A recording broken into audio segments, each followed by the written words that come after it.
When we combine these two variables, time and architecture, we get a diagnostic matrix.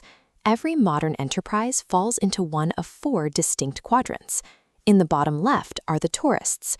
These companies have low time in operation and low architectural depth.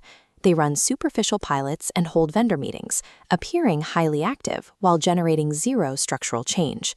To the right are the rebuilders. They have high time but low depth. These stint years running isolated hackathons on top of deeply flawed core infrastructure, leaving them with a graveyard of failed, unscalable initiatives. In the top left are the explorers. These are often AI-native startups or smart second movers.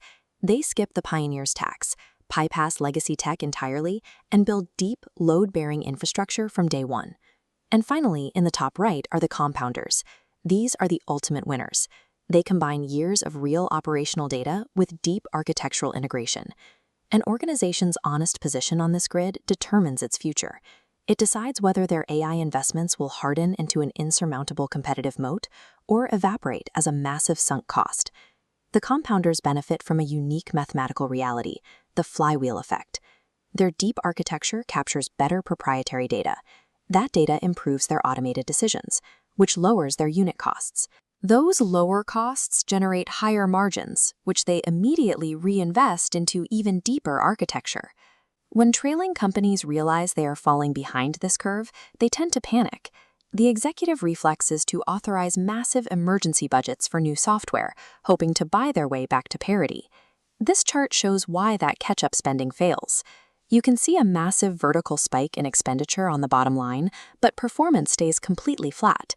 Capital only buys off-the-shelf tools. It cannot retrospectively build the 3 to 5 years of foundational architecture that the compounders have already solidified. This produces a structural divide that widens infinitely faster than a competitor's checkbook can close it. This requires a ruthless self-diagnosis.